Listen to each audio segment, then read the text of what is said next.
حضرت اسماعیل علیہ السلام کے والدہ حضرت ہاجرہ رضی اللہ عنہا یہ شہزادی تھی، بادشاہ کی بیٹی تھی۔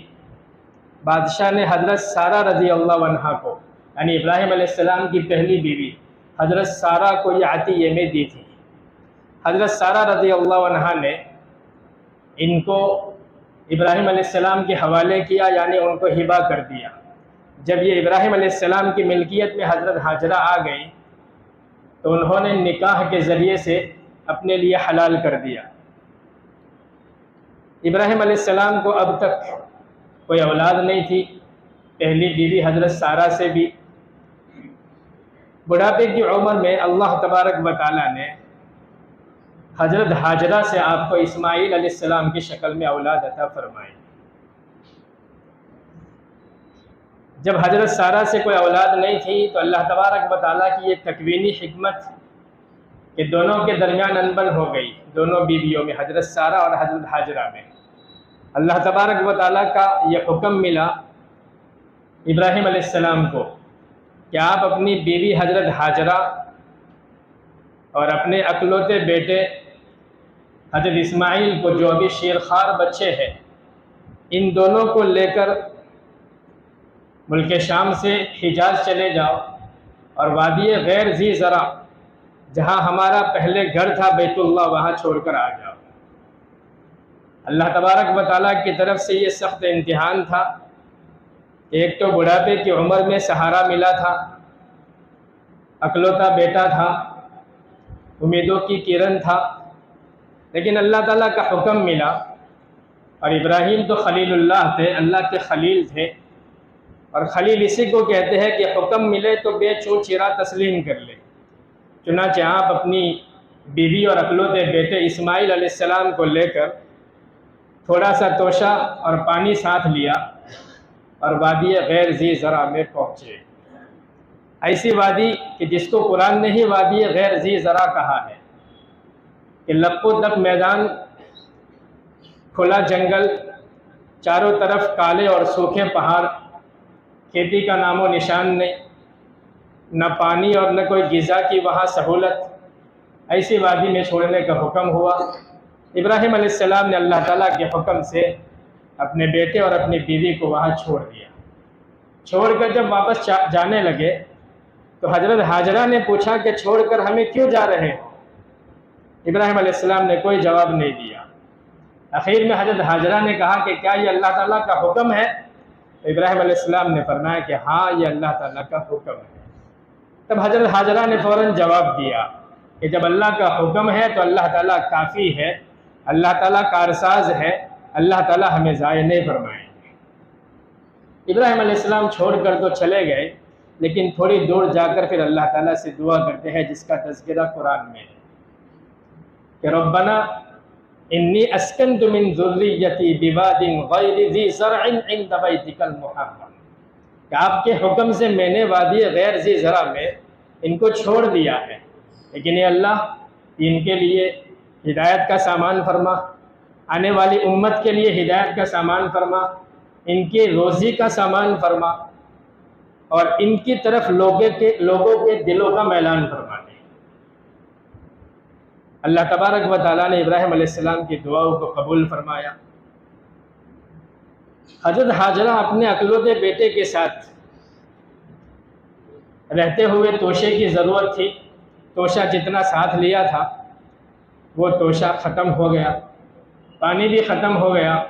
اب وہاں کوئی مونس اور مددگار نہیں تھا کہ جس سے مانگا جائے اور جس سے لیا جائے۔ اکیلے یہاں ماں اور بیٹے رہتے تھے۔ جب ختم ہو گیا تو ماں بھی بھوکی رہنے لگی، بیٹا بھی بھوک اور پیاس سے رونے لگا۔ جب ماں کو خوراک نہ ملے تو بیٹے کو کیسے نصیب ہو؟ بیٹا جب زیادہ رونے اور تڑپنے لگا تو ماں سے دیکھا نہ گیا، تو قریب کی پہاڑی صفا پر وہ چڑھی، اس امید سے کہ کہیں پانی نظر آ جائے اور جینے کی امید کے لیے خوراک مل جائے۔ چنانچہ وہ پہاڑی پر چڑھی، لیکن دور دور تک نظر دوڑائی، کوئی نظر نہیں آیا۔ بچے کی طرف دیکھا تو بچہ بہت زور سے رو رہا تھا، دیکھا نہ گیا، نیچے اتری، لیکن پھر یہی فکر کہ کچھ نظر آ جائے، یا تو قافلہ نظر آ جائے یا تو پانی اور خوراک مل جائے۔ قریب کی دوسری پہاڑی مروہ پر چڑھی، یوں انہوں نے بار بار چکر لگائے، 7 چکر لگائے۔ مروہ پر جب وہ تھی تو حضرت جبریل علیہ السلام کی آواز آئی، اللہ تعالیٰ نے ان کو مدد کے لیے بھیجا۔ حضرت اسماعیل علیہ السلام جس جگہ سوئے ہوئے تھے اور اپنی ایڑیوں کو رگڑ کر رو رہے تھے، اللہ تبارک و تعالیٰ نے جبریل علیہ السلام کے واسطے سے وہاں سے پانی کا چشمہ جاری فرمایا۔ حضرت حاجرہ یہ دیکھ کر نیچے اتر آئی تو پانی کا چشمہ نظر آیا۔ پانی کے چشمے کے ارد گرد وہ منڈیر بنانے لگی کہ پانی بہہ رہا تھا، لیکن حضرت حاجرہ کی یہ ادا کہ صفا اور مروہ پر چکر لگانا، 7 چکر لگانا، اللہ رب العزت کو ایسا پسند آیا کہ بعد کی امت کے لیے حج اور عمرہ کے مناسک اور ارکان میں اس کو داخل کر دیا کہ جو بھی حج اور عمرہ کے لیے جائے حضرت حاجرہ کی وہ نقل اتارے۔ حضرت حاجرہ نے منڈیر بنائی، پانی بہنے لگا تو انہوں نے کہا زم زم۔ عبرانی زبان کا یہ لفظ ہے کہ رک جا رک جا۔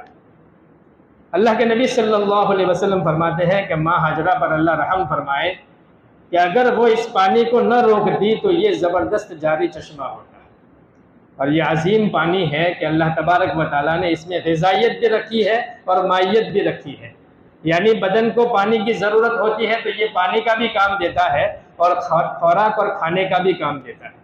اللہ کے نبی صلی اللہ علیہ وسلم نے فرمایا کہ یہ زمین پر سب سے بہترین پانی یہ آب زمزم ہے، کہ یہ خوراک کا کام دیتا ہے اور بیماروں کو بیماری سے شفا بھی دیتا ہے۔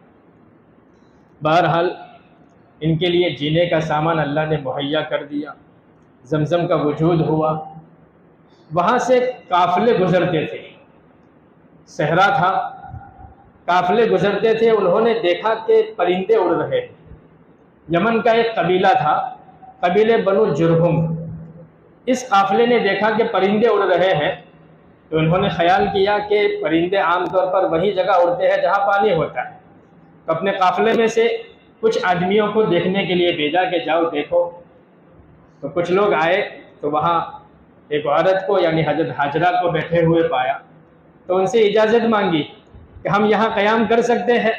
حضرت حاجرہ نے فرمایا کہ ہاں قیام کر سکتے ہیں، اس کی منظوری ہے، لیکن پانی پر حق ہمارا ہوگا۔ جب اجازت ملی تو قافلہ والے آ کر بنی جرہوم کے لوگ وہاں رہنے لگے۔ حضرت اسماعیل علیہ السلام اب بڑے ہونے لگے، اس عمر کو پہنچے کہ باپ کے ساتھ دوڑ دھوپ کر سکے۔ باپ گاہے گاہے اپنے بیٹے کی خبرگیری کے لیے وہاں آتے تھے۔ جب تھوڑی عمر بڑی ہوئی اسماعیل علیہ السلام کی تو اللہ تبارک و تعالیٰ نے ابراہیم علیہ السلام کا دوسرا امتحان لینا چاہا، اور یہ بھی زبردست امتحان تھا کہ بڑھاپے کی امید یہ تھی، بڑھاپے کا سہارا تھا، اور بڑی امیدوں کے بعد اللہ تبارک و تعالیٰ نے یہ بیٹا عطا فرمایا تھا۔ اللہ تبارک و تعالیٰ نے ابراہیم علیہ السلام کو خواب کے ذریعے سے حکم دیا کہ 7ویں ذی الحجہ کو ابراہیم علیہ السلام نے خواب دیکھا کہ اپنے بیٹے کو وہ ذبح کر رہے ہیں۔ پہلے دن تعبیر کچھ سمجھ میں نہیں آئی، لیکن انبیاء کا جو خواب ہوتا ہے وہ ہماری طرح محض خیالات نہیں ہوتے، انبیاء کا خواب مبنی پر حقیقت ہوتا ہے۔ دوسرے دن 8ویں ذی الحجہ کو یعنی رات کو انہوں نے یہی خواب دیکھا تو ذرا تردد ہوا کہ جو دیکھ رہا ہوں وہی تعبیر اس کی ہوگی۔ تیسرے دن پھر خواب دیکھا تو یقین ہو گیا کہ رب ابراہیم اکلوتے سہارے کی قربانی چاہتے ہیں۔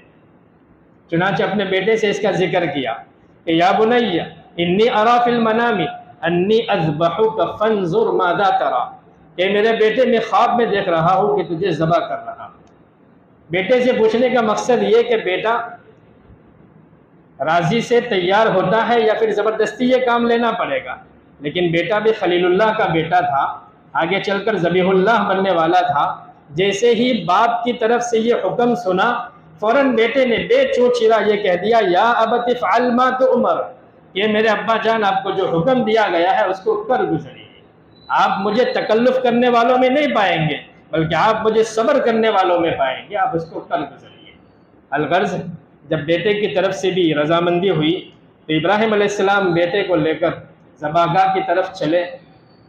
جو اللہ تعالیٰ کو منظور تھا کہ بیٹے کو قربانی کے لیے پیش کیا جائے۔ ابراہیم علیہ السلام نے چھری چلائی، لیکن اللہ کے یہاں اس کی صرف نقل منظور تھی۔ اللہ تبارک و تعالیٰ نے ابراہیم علیہ السلام کی قربانی کو قبول کر لیا، اور بیٹے کے بدلے میں اللہ تعالیٰ نے فدیے میں مینڈا بھیجا، اور مینڈے کی قربانی ہو گئی۔ اسی کو اللہ تبارک و تعالیٰ سورہ صافات میں فرماتے ہیں کہ قَدْ صَدَّقْتَ الرُّؤْيَا إِنَّا كَذَلِكَ نَجْزِي الْمُحْسِنِينَ، ابراہیم آپ نے تو خواب کو سچ کر دکھلایا، جو آپ کو حکم ہوا تھا آپ نے اس کو پورا کر دیا۔ وَفَدَيْنَاهُ بِذِبْحٍ عَظِيمٍ، بدلے میں ہم نے مینڈے کی عظیم قربانی کو منظور کر لیا۔ اور آپ کی یہ ادا اللہ تعالیٰ کو ایسی پسند آئی کہ اللہ تبارک و تعالیٰ نے رہتی دنیا کر ابراہیمی یادگار کو سنت کے طور پر جو صاحب نصاب ہیں ان کو واجب قرار دیا کہ قربانی کے دنوں میں اللہ تبارک و تعالیٰ امت سے جانور کی قربانی چاہتے ہیں۔ تو ماں ہاجرہ کی قربانی پسند آئی تو سعی کو حج اور عمرہ کے ارکان اور اس کے مناسک میں داخل کر دیا، اور باپ اور بیٹے کی یہ عادت پسند آئی تو امت کے لیے قربانی کے دنوں میں ذبح کو یہ واجب قرار دیا۔ اس کے بعد یہ واقعہ پیش آیا کہ اسماعیل علیہ السلام قبیلے بنو جرہم کے ساتھ رہتے تھے، پینے کے لیے زمزم موجود تھا، وہ خوراک کا بھی کام دیتا تھا، لیکن شکار کے لیے کبھی کبھی جنگل چلے جاتے تھے۔ جب وہ جوان ہو گئے، جوانی کی عمر میں داخل ہوئے، تو قبیلے بنی جرہم کی ایک لڑکی سے آپ کی شادی ہوئی۔ ابراہیم علیہ السلام گاہے گاہے اولاد کی خبرگیری کے لیے آتے تھے۔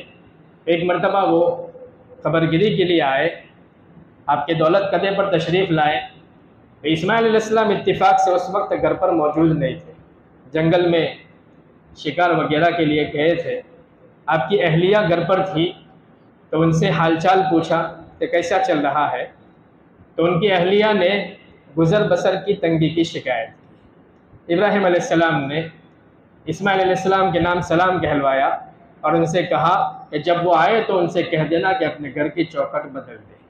اسماعیل علیہ السلام جب آئے، آپ نے کچھ آثار دیکھے تو بیوی سے کہا کہ کوئی آیا تھا، تو بیوی نے کہا کہ ہاں، ایسی ایسی صفت کے ایک بوڑھے آدمی آئے تھے، آپ کو سلام کہا ہے اور یہ کہا ہے کہ اپنی گھر کی چوکھٹ کو بدل دے۔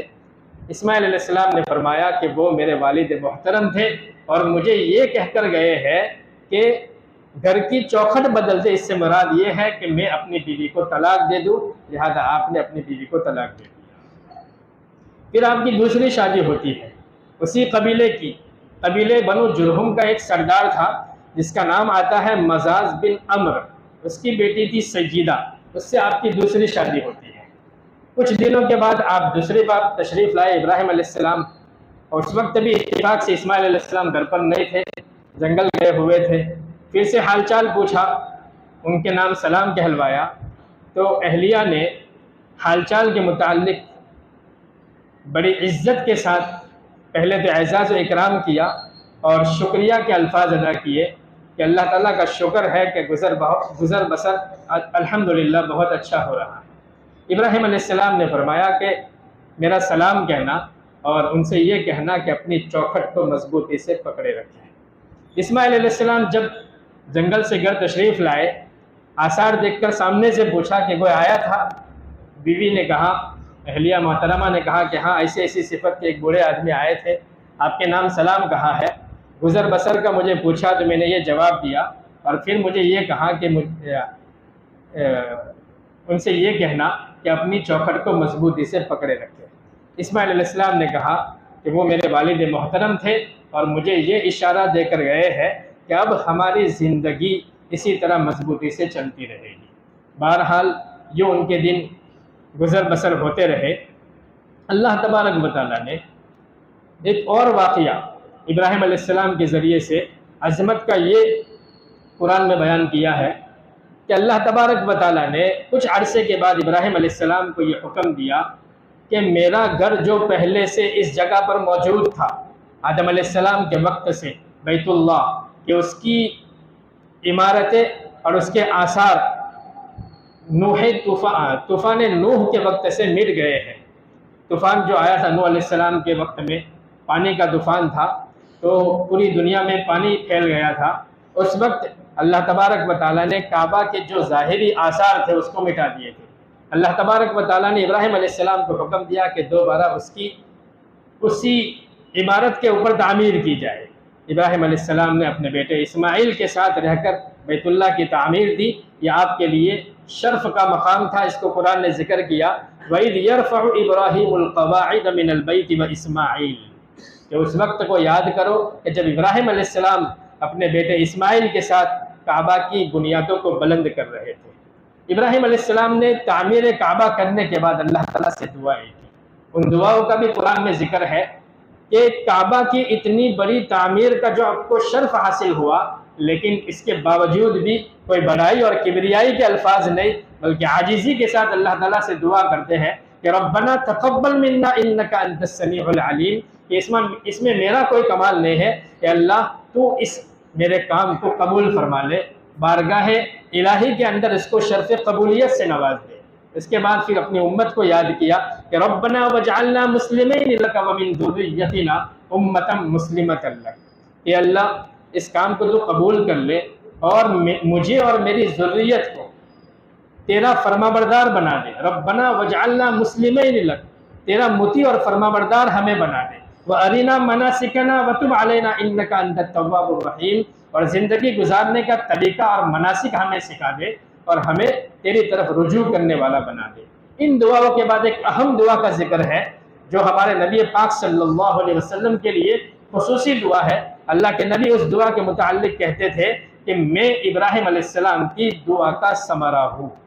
ابراہیم علیہ السلام نے وہ دعا مانگی تھی، ربنا وابعث فیہم رسولا منہم یتلو علیہم آیاتک ویعلمہم الکتاب والحکمت ویزکیہم انک انت العزیز الحکیم، کہ میرے رب میری ذریت میں ایک ایسا نبی مبعوث فرما، ایک ایسا نبی نازل فرما کہ جو تیری آیتوں کو تلاوت کرے اور امت کے سامنے حکمت اور کتاب کی تعلیم دے اور ان کے دلوں کا تزکیہ کرے۔ اللہ کے نبی صلی اللہ علیہ وسلم فرماتے تھے کہ ابراہیم علیہ السلام کی اس دعا کی تکمیل کا ذریعہ میں بنا ہوں، کہ اللہ تبارک و تعالیٰ نے ابراہیم علیہ السلام کے سلسلے نسب میں اسماعیل علیہ السلام کے واسطے سے اللہ کے نبی حضرت محمد الرسول اللہ صلی اللہ علیہ وسلم کو مبعوث کرا۔